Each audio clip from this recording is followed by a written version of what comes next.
I believe this. And when I look to manifest success, excuse me, and it's not seeming to happen, and I feel okay about it, I sometimes think, well, I sure hope this stuff works. Yeah. So you move from belief back into hope. That's all right, but let's clean up some terminology there. Because as you understand this law basis, and then you'll say what you just said in slightly different terms. When I'm looking to manifest something, we would say, when I'm allowing the manifestation to be realized by me. Because you're not manifesting, you're creating the environment that allows the manifestation. And there's a distinction, if you can hear that distinction. So it's not like you going out and getting it, because when that's your approach, then you're more aware of the absence of it. And when you're aware of the absence of something you want, there's a big wobble in that, isn't there? So when you think about contrast caused you to create a vibrational version, and that vibrational version is ready for you. If it hasn't manifested, it only means you're not ready for it. We'll say that again. That's worth hearing. What your manifestation is ready for you, but if it hasn't manifested yet, you're not ready for it. So the vibration of your vortex, you know the vortex, we wrote a whole book about the vortex. The vortex is the vibrational reality. It annoys humans. Oh yeah, there's a vibrational reality. I want the money in my bank, not in some vibrational reality. But the vibrational reality is the precursor to what you call reality. So there's a vibrational version of it. So your work is to create here, where your point of attraction is, a climate, an atmosphere, a mood. It's like the scientists with their petri dish. They create the perfect environment in order to grow what they intend to grow in it. You kind of get what we mean by that? So you're creating the environment that allows what's in your vortex to flow easily, non-resisted, non-restricted, non-hindered into your awareness. That's why we want you to accept that emotions are manifestations. And ideas that come to you are manifestations. That means the flow's going. And if you would say, oh good, the flow's going, I'm getting the emotion, I'm getting the thoughts, then the momentum would continue and you would get the full-blown manifestation. But if you say, oh yeah, I got all kinds of ideas, but it never shows up, now you've thrown stuff on the path of least resistance. Did you hear that? That's the clearest that we've ever explained that to you. That, because we're talking about momentum, aren't we? So there's momentum. When you feel good, that's momentum. That means manifestation's on the way. When the emotion is there, that's a manifestation. When the ideas start flowing to you, that's a manifestation. When impulses start occurring to you, that's manifestation. And if you keep that open by not blocking it with your incessant looking to see if it's there yet, it will be there. It must be there. It has to be there. It must be there. It's certain that it will be there. And instead of going from belief to hope to doubt, you'll go from belief to knowing. We want you to know it before it manifests. Don't make it manifest to prove itself to you. It won't. If you need the proof before you believe it, slows everything way down. Oh, in a weak moment, it could sneak in for a minute, but it won't last. In other words, sometimes you're off your game and you're not doubting like you usually do. And ideas come and stuff starts happening, and then you say, whoa, this isn't the way my life usually goes. What sort of a weird vortex am I in anyway? Things don't work out for me. Everything comes to a stop. We're a little dramatic, but it's you. It is. It's you. No, Abraham, it's good that you're funny. I think that's good. So I really get all that, and I'm feeling good. Feeling good, thinking, knowing, I think, that it's all going to happen. And then that it all is happening. These are key happening. words. It's not going to happen as in hasn't happened. It is happening as in is happening. Is Busted. happening. Yeah. But well, this is good, isn't it? Yeah. Is happening. And then I say, well, maybe I'm being irresponsible. About Like, what? feeling so good about yeah. something that I haven't seen happen. Oh, yeah, if you and, gotta and then face- I feel guilty Yeah. about feeling good about Well, it. that's if you've got to face reality before you create reality, you're in a lot of trouble. Yeah, that's good. You can face others' realities, but then often that just makes you diminish your own value. They can do it, but I'm not doing it. You don't want to face reality. You are a creator of reality. And we could hear you finding the bugaboos in your own words as they were coming out of your mouth. Because our knowing of who you are and what you want and what you got going on is so strong that in the vibrational face of that, you can feel the resistance that you're throwing on your own trail. And so you could soothe all of that a little bit by just talking past tense, what I used to do, or I have done, or what I sometimes do, rather than what I always do. But really, if you're having a hard time talking yourself into believing something, focus on things you already believe.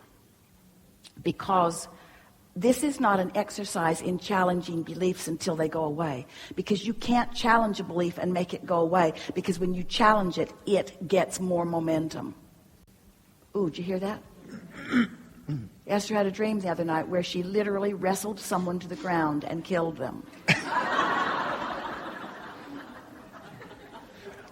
Really big person, too. Really big and really annoying. And as soon as that one was disabled, 10 more came forward in her dream, and she said, oh, crap. I know how this works. In other words, you just have to find something that doesn't wobble. So you want to talk about something specific? In other words, what is it that you want to create that is not showing itself to you with abundant, quick enough evidence?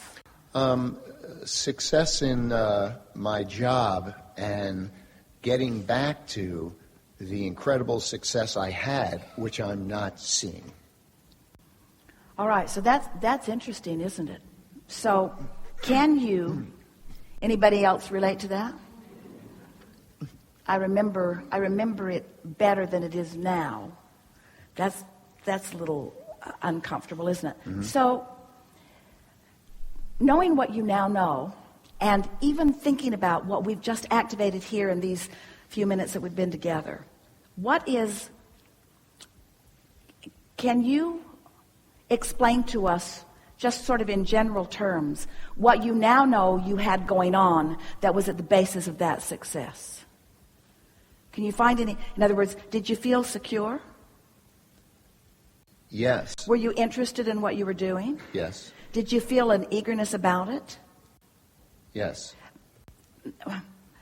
Do you think you were more solution-oriented or problem-oriented?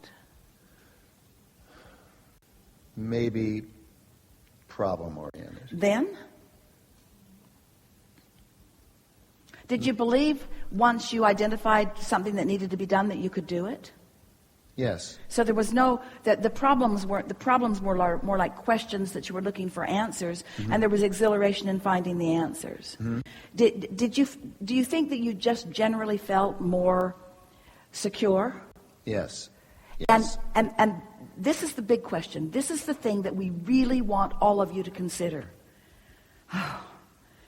It's such an important question, and you can't get the answer wrong because we'll help you mold it until you feel it the way we want you to feel it. But this is the big question. Was your feeling of security in response to the conditions that you were living, or were the conditions that you were living in response to the security that you were feeling?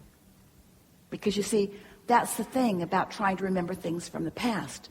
You weren't sorting it out like that then so much. In other words, do you think your feeling of security back then was because conditions were better? Or do you think that conditions were better because you just felt more secure? Yes. Yes, it's an interesting thing. The more you go through life and the more you see the problems of the world, the less secure you become. The more objective you try to be, the more you introduce wobble into your experience and the less secure you become. And that's why you look for the past. Lost youth, lost clarity, lost. And we say, it's not lost, it's just buried under a few layers of resistance that you've got going on. It'll come back when you stop doing that thing that you're doing that covers it all up. In the early days, we used to offer an analogy. It's like you're walking down this pathway and you're spewing, you don't mean to, but you're spewing this inky mist. So everywhere you go, there's this red inky mist in your way. And you keep wanting to get out into the clear air, but everywhere you go, there's no clear air. It's just this inky mist. And we say, if you'd stop spewing it, it would dissipate, and pretty soon you'll be out in the clear air. See? And so that's what we're talking about here a little bit. That you are not less now than you were then. You are more than. You are much more now than you were then. Your vortex is much more dynamic. There is much more success queued up for you than you've ever lived before. This is the biggest and the best vortex that you've ever had going on. There's a question about why you might have more resistance, but that's easy to answer today, isn't it? You got more resistance because you've been weighing the pros and the cons and the pluses and the minuses. So you've been letting your wobble start and get bigger and bigger and bigger, and now you're saying, I can't control the way I feel. And we say, yes, you can. Just start on subjects where there's not much wobble and show yourself. You can clean every subject up by starting with a wobble-free topic and staying there until thoughts about things that have been troubling you will begin to occur to you in your wobble-free zone and take you to new places, new emotions. That security will return to you. It is certain, you see. Good. But you got to catch it when it's slower and easier. You can't wait until you're not sleeping at night and then process your way out of it. You got to catch it at the earlier stages. That's really interesting and good. You got that, didn't you? Thank you. Yeah. Very, very much. Yeah, really good.